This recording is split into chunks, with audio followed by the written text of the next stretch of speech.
Hello everyone, welcome to IK classes. Students, we are starting a new series of Indian economic development. This is our first video. In this video, I am talking about three things. First thing is, why do we study Indian economic development? Second thing is, Indian economic development में कौन कौन से units हैं और unit wise इनकी जो marks weightage है वो कितनी है और कौन कौन से चैप्टर्स हैं जो हमने करने हैं इंडियन इकोनॉमिक डेवलपमेंट में, और स्पेशली जो लेटेस्ट सिलेबस के अकॉर्डिंग सीबीएसई ने टॉपिक्स जितने भी डिलीट किए हैं उनके बारे में हम बात करने वाले हैं. Third thing is, how do we prepare Indian economic development to get 90% plus marks? This is very important. So students, please see the full video to get latest information. And let's start it.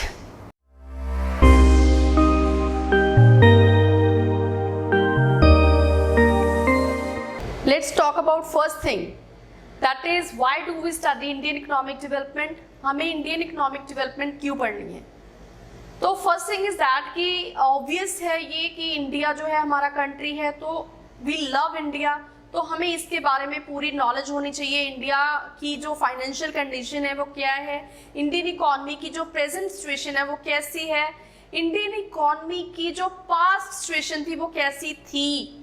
जब Britishers ने 200 years India के ऊपर rule over किया तो India की जो condition थी वो कैसी थी उसके बारे में पता होना चाहिए.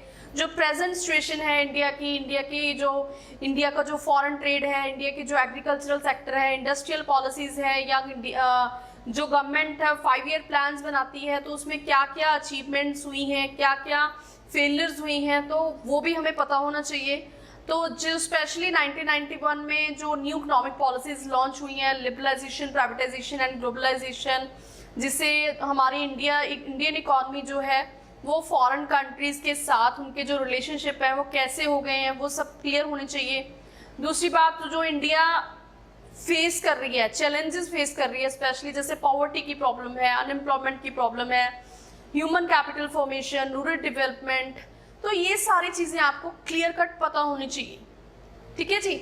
हो सकता है जैसे फाइनेंशियल कंडीशन आपको पता हो इंडिया की, तो आप सपोज करो आप इंडिया के जो है कोई फाइनेंस मिनिस्टर ही बन जाए, या फिर किसी एमएनसी में काम, बड़ी कंपनी में आप बड़े मैनेजर बन जाओ, या फिर आपका खुद का बिजनेस हो, तो आपको इंडिया की कंडीशंस के बारे में पता होना चाहिए.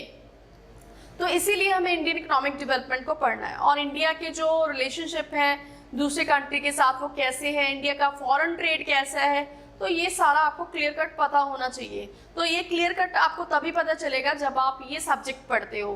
तो जो बच्चे नहीं भी ये सब्जेक्ट पढ़ते हैं तो उनको भी ये चीज के बारे में तो थोड़ी बहुत नॉलेज तो होनी ही चाहिए. ठीक है जी.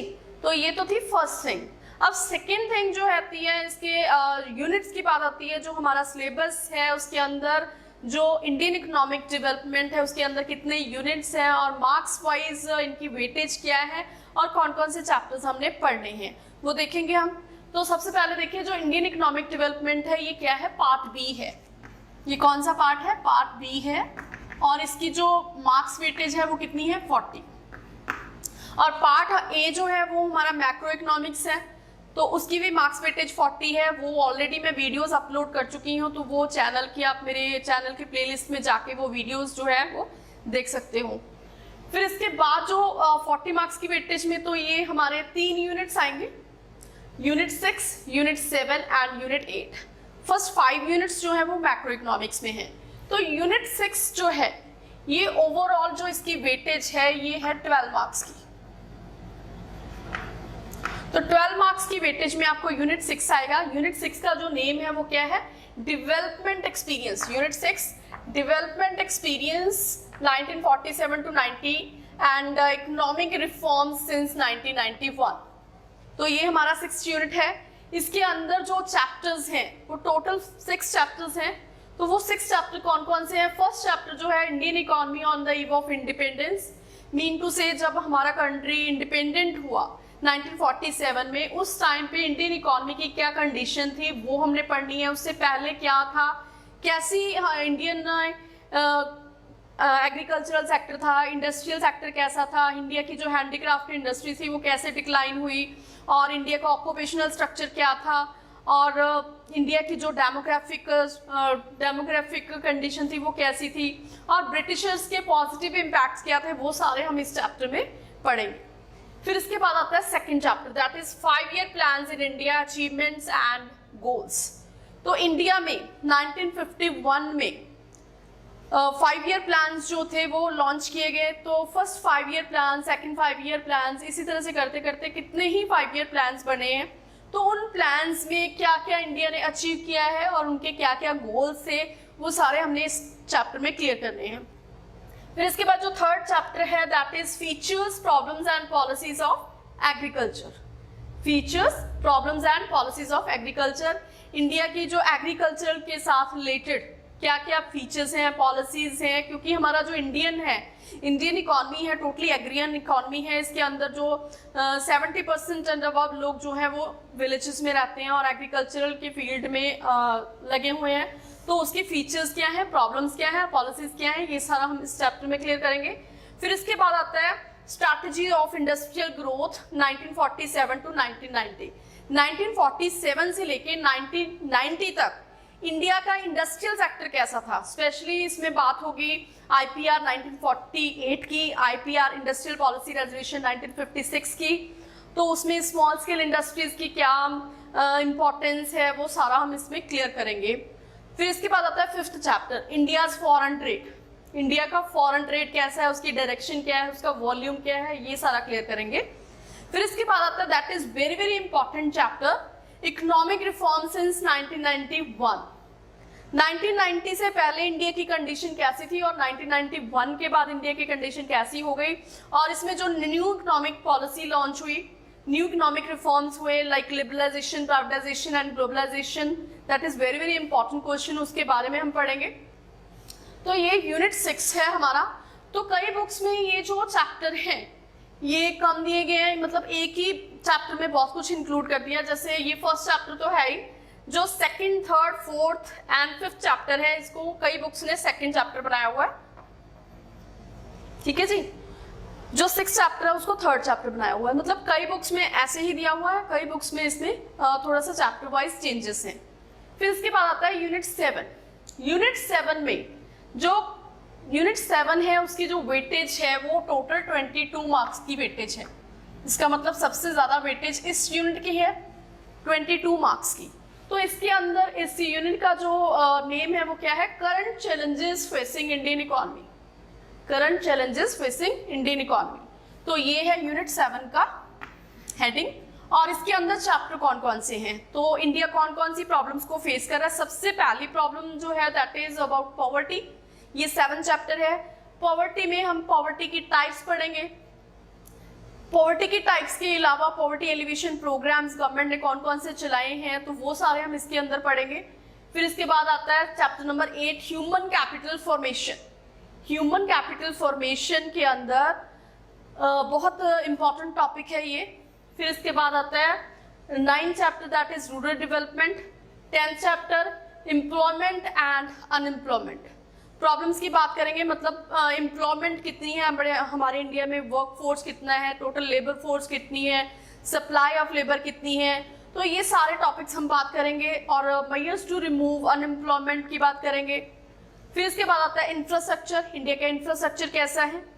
फिर इसके बाद एनवायरनमेंट एंड सस्टेनेबल डेवलपमेंट, तो ये तो है यूनिट 7। इसके बाद आता है यूनिट 8। यूनिट 8 इसमें सिर्फ और सिर्फ एक ही चैप्टर है और इसकी जो वेटेज है वो कितनी है, 6 मार्क्स की है। इसकी वेटेज 6 मार्क्स की है और ये चैप्टर है development experience of India, a comparison with its neighbours China and Pakistan. तो ये टोटल देखो एक ही चैप्टर है, अगर आप इस चैप्टर को अच्छी तरह से प्रिपेयर कर लोगे तो 6 मार्क्स आपके यहाँ से पक्के हैं, ठीक है जी। एक क्वेश्चन जो है आपका हो सकता है इसमें 2 क्वेश्चन जो है शॉर्ट आंसर टाइप आ जाए 1 मार्क्स के और एक क्वेश्चन 4 मार्क्स का आ जाए, तो टोटल 6 मार्क्स हो गए। या फिर ओवरऑल एक क्वेश्चन 6 मार्क्स का आ सकता है, उसके अकॉर्डिंग आप प्रिपेयर कर सकते हो। तो ये तो है यूनिट 8, ठीक है जी। तो इसका मतलब क्या हुआ, टोटल 40 मार्क्स में 3 यूनिट्स है हमारे, यूनिट 6, यूनिट 7 एंड यूनिट 8 और टोटल चैप्टर हो गए हमारे 13। तो मैंने आपको बताया कि कई बुक्स में ये 10 चैप्टर्स बनाए हुए हैं, तो आपके यहाँ पे मैंने अभी बताए हैं 13 चैप्टर, कई बुक्स में ये 10 चैप्टर्स बनाए हुए हैं। तो ये वाला जो है फर्स्ट चैप्टर तो है ही है, और ये सेकंड, थर्ड, फोर्थ, फिफ्थ को जोड़ के इन्होंने क्या बनाया हुआ है, सेकंड चैप्टर। और जो थर्ड चैप्टर है वो है न्यू इकोनॉमिक पॉलिसी का, और फोर्थ चैप्टर जो कई बुक्स वालों ने फोर्थ चैप्टर पॉवर्टी दिया है, और ह्यूमन कैपिटल फॉर्मेशन फिफ्थ, फिर इसके बाद sixth, seventh, eighth, 9 and total हो गए 10 चैप्टर्स। तो क्लियर हो गया आपको? तो कई बुक्स में ये 10 चैप्टर्स हैं, कई बुक्स में क्या दिया हुआ है 13 चैप्टर्स हैं। तो आपने प्रिपेयर करना है इसके अकॉर्डिंग, ठीक है जी।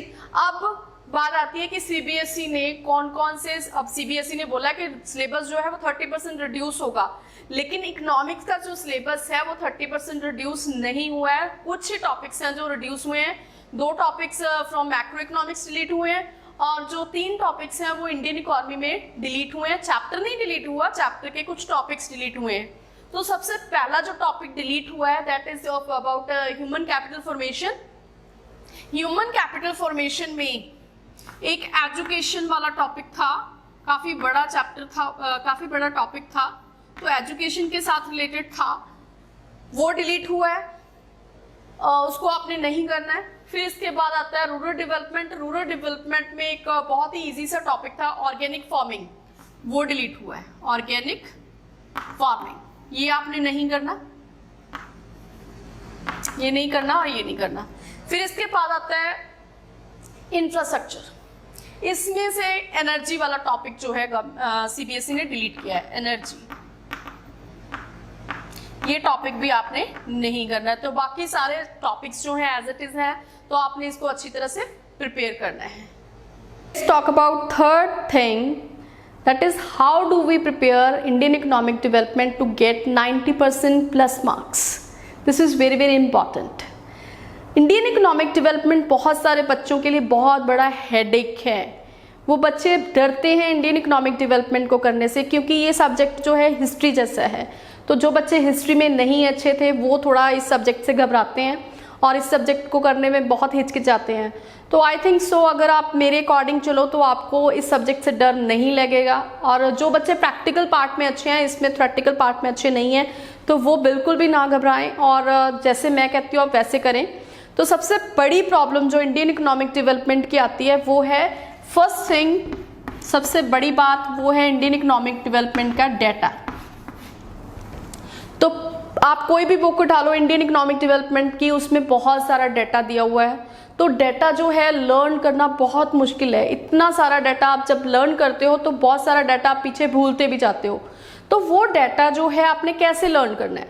आपने सिर्फ क्या करना है कि रीसेंट और इम्पॉर्टेंट डाटा ही लर्न करना है। एक तो आपने रीसेंट डाटा लर्न करना है और प्रेजेंट सिचुएशन के अकॉर्डिंग डाटा लर्न करना है, प्रेजेंट सिचुएशन के अकॉर्डिंग वो डाटा लर्न करना है आपको। जैसे एनसीईआरटी बुक है, बहुत ओल्ड वर्जन है उसका, तो उसमें क्या है कि डाटा जो है वो 2013-14 का दिया हुआ है, एग्रीकल्चरल सेक्टर का या इंडस्ट्रियल सेक्टर का। तो वो आपने डाटा नहीं याद करना, आपने कोशिश करनी है कि जो लेटेस्ट डाटा हमें दिया हो वो आपने लर्न करना है। और डाटा आपने क्या याद करना है? लिमिटेड याद करना है, लिमिटेड डाटा लर्न करना है आपने। तो ये जो डाटा है इसके साथ रिलेटेड अब डेट्स भी हैं, डेट्स हैं, ईयर्स हैं, तो वो सारे डेट्स एंड ईयर्स जो हैं वो आपने सिर्फ क्या करने हैं, सिर्फ इम्पॉर्टेंट याद करने हैं। तो ये जो क्वेश्चन आता है इनके ऊपर बेस्ड, ये आपको 1 मार्क के क्वेश्चन एमसीक्यूज में पूछा जा सकता है, ना कि ये बड़े क्वेश्चंस में ऐसा डाटा नहीं आता। अगर आएगा भी तो आपको वो ग्राफिक फॉर्म में होगा, तो वो आपके लिए इजी होगा। तो ये क्वेश्चन जो है आपने डाटा के लिए आपने बिल्कुल घबराना नहीं है, सिर्फ और सिर्फ इम्पॉर्टेंट डाटा ही लर्न करना है। और इसके लिए आप क्या करें, एक चार्ट बनाएं जिसमें आपने इम्पॉर्टेंट डाटा और इम्पॉर्टेंट डेट्स लिखी हो। वो चार्ट को आप पेस्ट कर दें, या तो अपनी अलमीरा के ऊपर या फिर अपने रूम की वॉल के ऊपर पेस्ट कर लें। फिर उसके बाद उसके डेली 2-2 डाटाज जो हैं वो आप लर्न करते जाएं, और फिर उसको आप लर्न करते करते मतलब आपको अच्छी तरह से ही लर्न हो जाएगा, क्योंकि आप डेली 2 डाटाज लर्न करते हो, फिर आप उसको लिख लिख के देखो। तो ये डाटा की प्रॉब्लम आपकी फर्स्ट जो है वो सॉल्व हो गई। सेकेंड जो प्रॉब्लम आती है वो है क्वेश्चंस की वेटेज के अकॉर्डिंग। जैसे आप क्वेश्चन याद करते जाते हो, 4 मार्क्स का आप याद करते हो या आप 6 मार्क्स का याद करते हो क्वेश्चन, वो क्वेश्चन आपको 3 मार्क्स की वेटेज में आ जाता है, 3 या 1 में आ जाता है।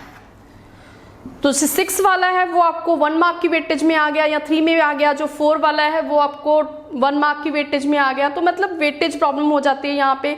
तो स्टूडेंट्स आप इसके लिए बहुत सारे सैम्पल पेपर जो हैं, सैम्पल पेपर कम से कम 5 सैम्पल पेपर आप प्रिपेयर कर लो।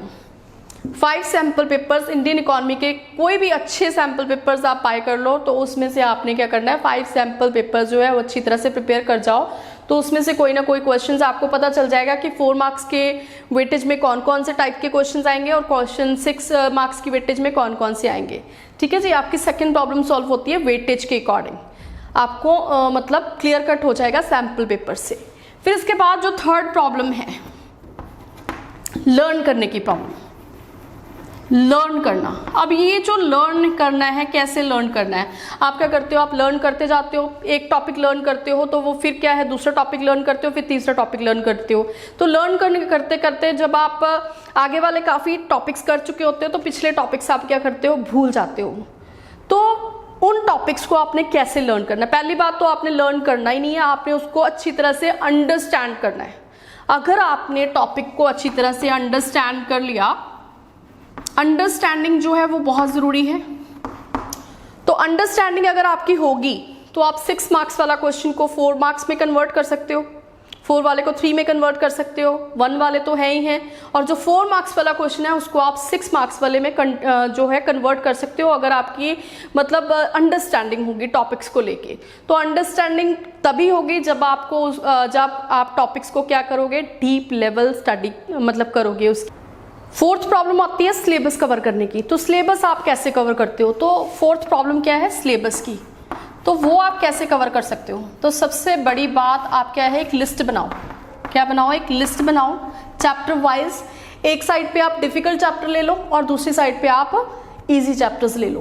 तो डिफिकल्ट चैप्टर्स को आपने कैसे करना है, जो डिफिकल्ट चैप्टर्स हैं, डिफिकल्ट चैप्टर्स, और दूसरी साइड आप बना सकते हो इजी चैप्टर्स। तो आप इजी चैप्टर जो है वो आप पहले ही फिनिश करो। आपने सिलेबस जो है कोशिश करनी है कि 3 मंथ्स में हम सिलेबस को कवर कर लें। तो 3 मंथ्स में सिलेबस कवर करने के लिए आपको क्या करना पड़ेगा, इजी चैप्टर्स जो है वो आपने पहले कर लेने हैं।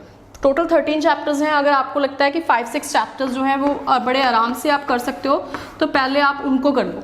इससे क्या होगा, आपको ये रहेगा कि हाँ मेरे इतने चैप्टर्स कवर हो गए हैं और मेरा सिलेबस जो है हो गया है ऑलमोस्ट। फिर इसके बाद आते हैं डिफ़िकल्ट चैप्टर्स की बात। तो डिफ़िकल्ट चैप्टर्स में से आपने क्या करना है, एक टॉपिक या 2 टॉपिक, 1 या 2 टॉपिक्स, डेली टॉपिक्स आपने लेने हैं। उन टॉपिक्स को आपने क्या करना है, अच्छी तरह से अंडरस्टैंड करना है। किसी की भी हेल्प से कर सकते हो या फिर कोई वीडियो देख के कर सकते हो या फिर अपने टीचर की हेल्प ले सकते हो। तो पहले आप चैप्टर को अच्छी तरह से अंडरस्टैंड करें। अंडरस्टैंड करने के बाद, अंडरस्टैंड करना ही इनफ नहीं है, तो फिर उसके बाद आपको जब मेन हेडिंग्स जो है वो आप लिख के कॉपी में देखें। फिर इसके बाद थोड़ी सी रिटन प्रैक्टिस करें। आई थिंक सो आपकी सारी प्रॉब्लम सॉल्व हो जाएंगी अगर आप डेली 1 या 2 टॉपिक्स जो है रिटन प्रैक्टिस करते हो। आपके डेली जो 40 मिनट्स हैं या 30 मिनट्स आप देते हो, तो मुझे लगता है कि आप 3 मंथ्स में, विदिन 3 मंथ्स आप इंडियन इकोनॉमिक डेवलपमेंट का जो सिलेबस है वो कवर कर लोगे। फर्स्ट मंथ में आपने क्या करा, इजी टॉपिक्स कर लिए। सेकेंड मंथ में आपने क्या करा, डिफ़िकल्ट टॉपिक्स कर लिए। फिर इसके बाद जो थर्ड मंथ है उसमें आपने फिर से जो टेस्ट सीरीज़ अपने अकॉर्डिंग बनानी शुरू कर ली। फिर इसके बाद आप सैम्पल पेपर की प्रैक्टिस कर लो। इस तरह से आपका इंडियन इकोनॉमिक डेवलपमेंट का जो सिलेबस है बड़ी जल्दी ख़त्म हो जाएगा। और जो शॉर्ट आंसर टाइप क्वेश्चंस हैं वो आप अच्छी तरह से प्रिपेयर कर लोगे, क्योंकि आपने अगर चैप्टर को थॉरो रीडिंग करी है तो शॉर्ट आंसर टाइप क्वेश्चन जो है वो बड़े आराम से हो जाएंगे आपके। तो ये तो है, आप इस स्ट्रैटेजी को यूज़ करके 90% प्लस गेन कर सकते हो।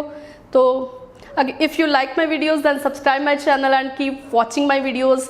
Thank you so much.